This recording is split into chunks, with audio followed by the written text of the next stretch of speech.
Hey everyone, welcome back to KU Sports Extra. Back here at home in our comfortable, cozy studio. Not in Omaha any longer and not in Cleveland either. You know, I'd rather be in Cleveland. I love covering the tournament, and I think it would have been exciting to see Kansas play Notre Dame. It would have been. Not a bad consolation prize, though, to get our microphone back, our name tags back. You know, there's no distractions when you do it outside of a stadium or an Distractions arena like are that. good. Are they? Yeah, it enables you to work on your ability to focus. Focus. Notice I was all over the place. Yeah, well, that's all right. We've got a lot to talk about, the good, the bad, the ugly, with KU basketball. Obviously, the bad is the season's over, and it ended in a pretty disappointing way if you're a KU fan, kind of a flop. But really, I've been saying this all along, and I wrote this in a blog.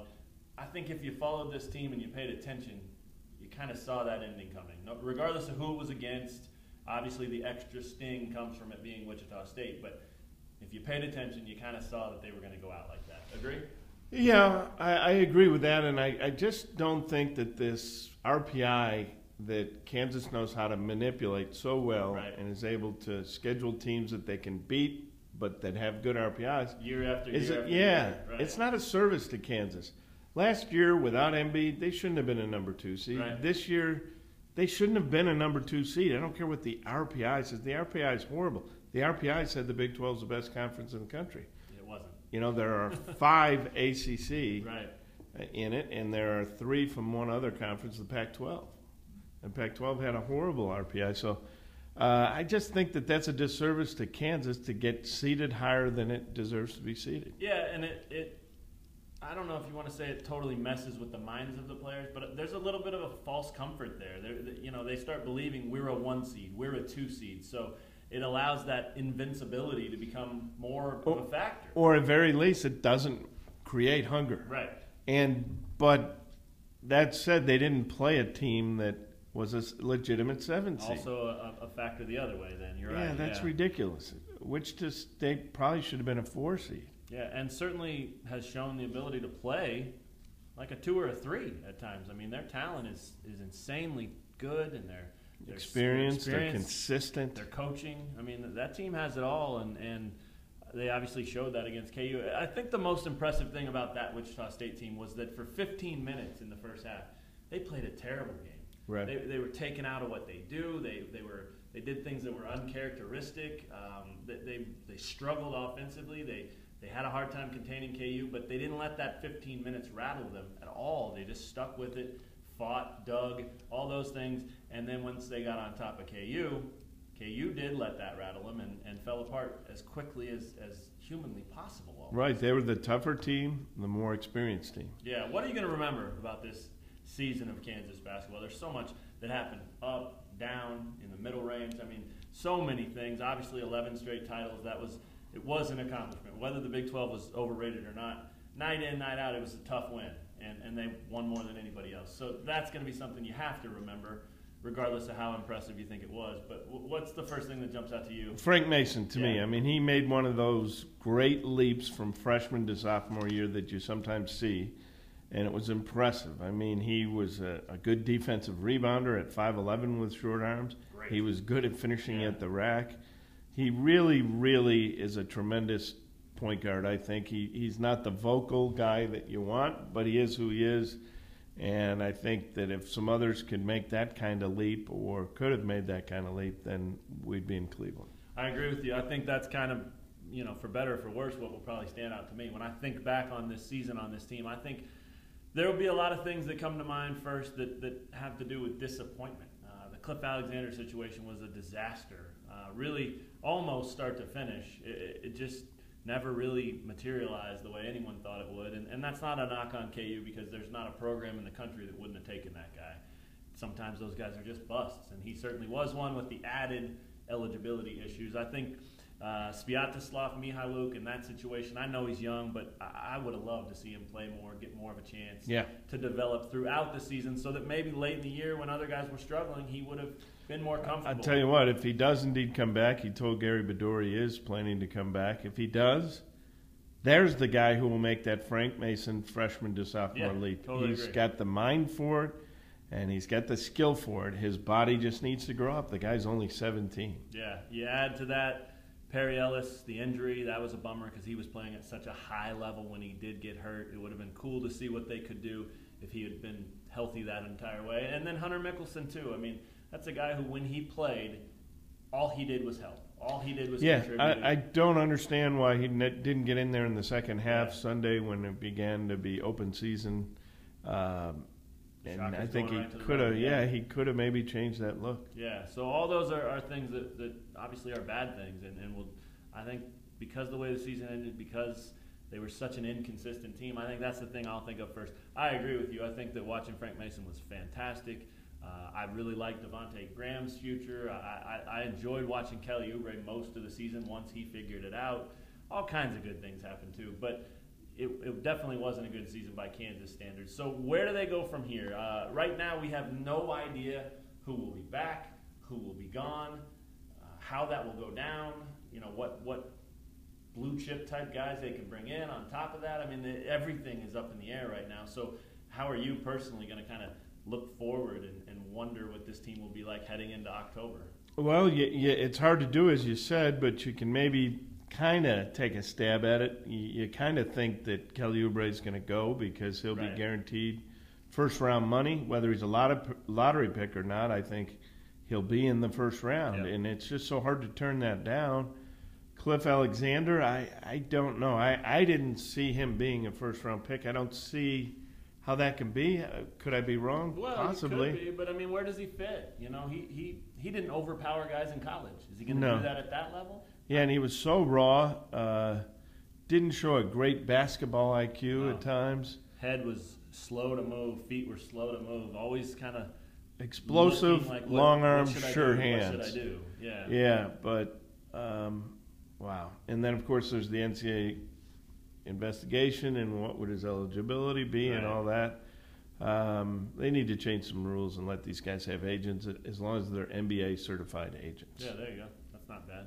So, and I mean, 2-3 other guys that you never know. I mean, Perry Ellis is probably not ready, but gosh, you never know. Yeah, boy, I'd hate to see that, but because I would love to see him as a senior in college. He'd go down statistically as one of the better guys, and I think what's the upside of leaving after this year when you maybe he doesn't fit the NBA perfectly, so be as good as you can be and sharpen your small forward skills and try to get a little quicker a foot to guard a small forward. Who knows? But right now, I think he'd benefit certainly from using that fourth year to do all that, and he's a legitimate first-team All-American candidate. Yeah, and that worked with Marcus Morris. He was able to do that here, even though he would have played 4 at a lot of other schools.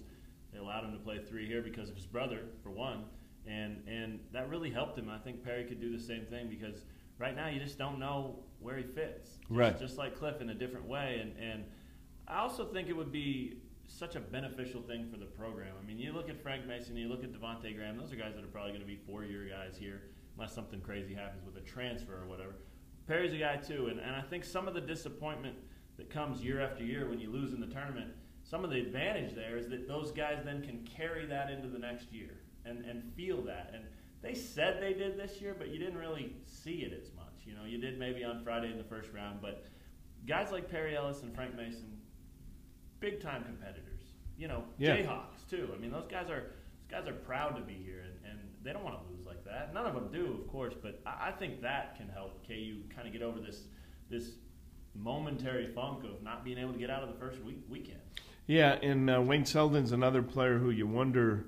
I mean, he didn't say whether he's going to the NBA or not, or didn't. He can't go to the NBA, I don't think. I just don't see that. I don't. But so I would assume he'd be back, and this time he'd have to earn a starting spot because if Sviatoslav Mihailuk is back, he's certainly going to challenge for that position.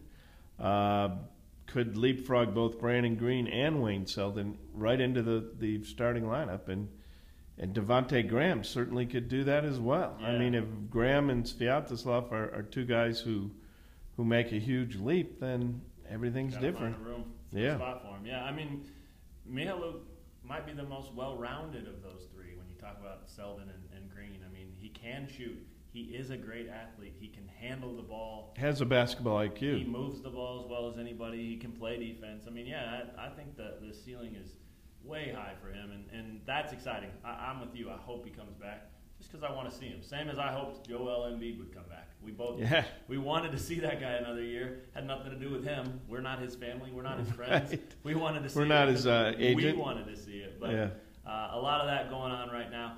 Just real quick before we wrap this one up, then, is there one memory or one moment that jumps out of this season, maybe a game or anything that kind of comes to mind when you, again, we already talked about what you'll think about with this team, but how about a moment?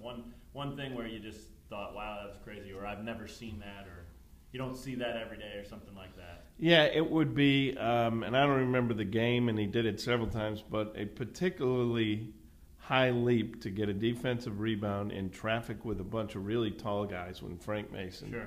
And it just makes you do a double take because you just don't see guys like that. He jumps his own height almost. It's like his feet are where his head used to be. Yeah. It's ridiculous. And you're right. He snatches the ball. He's aggressive. Fantastic dude. I think it'll probably be the Florida game. That comeback was something else. I mean, Florida had him on the ropes and they had a couple of big comebacks like that. Obviously, West Virginia, same thing without Perry. I mean, crazy stuff. But then they also allowed a few. And Oklahoma, they had buried and allowed Oklahoma to almost win that game. It was just such a wild, wild season. So, good stuff. They're 27-9.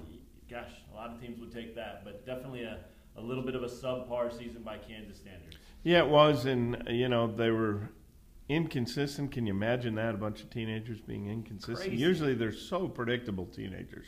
All right, well, before we get out of here, that's the sort of KU Sports Extra KU Hoops wrap-up.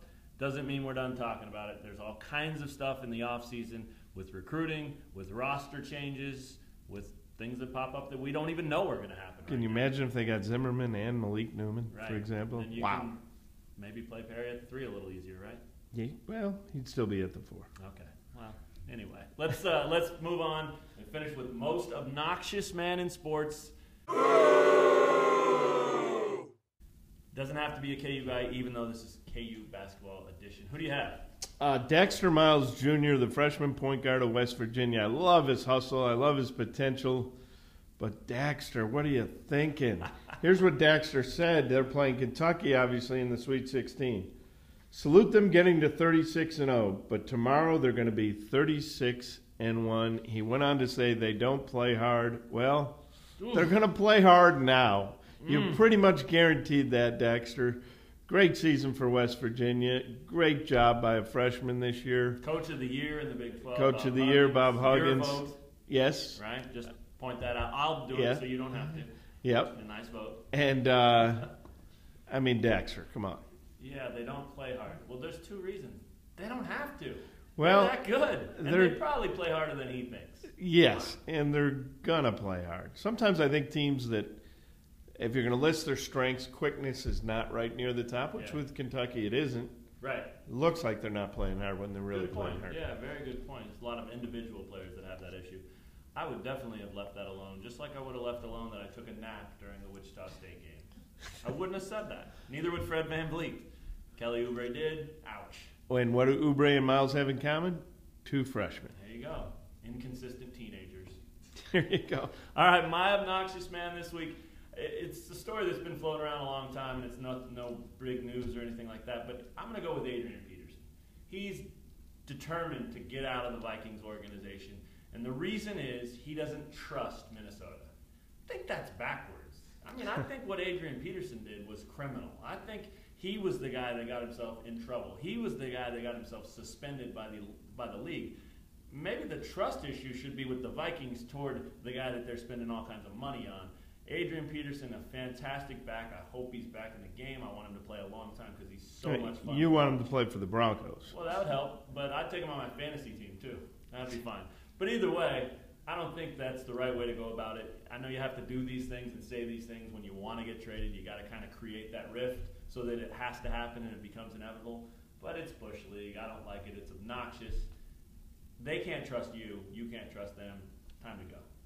So he gets what he wants. Yeah, he does. Sad world we live in. Inconsistent teenagers. All right, that's all we've got for KU Sports Extra. The KU Hoops wrap-up edition 2014-15 season is over. We're already looking ahead to 15-16, though. We'll have a lot more very soon. Hopefully now that the offseason is here, we'll have a chance to get Gary Bedore settled in, maybe a seat right between us.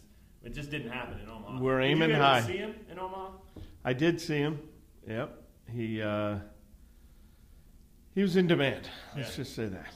Line after line of cameras and autograph seekers and all kinds of people looking for Gary Bedore. And he had a job to do, too. Yeah, and he did it quite well, as usual. As usual. So we'll get working on it a little harder now that the offseason is here. I know he's a big recreational sports guy. Fitting us into his pickleball schedule could be tough. We'll give it a shot. Thanks for checking out KU Sports Extra. We'll talk to you guys next time.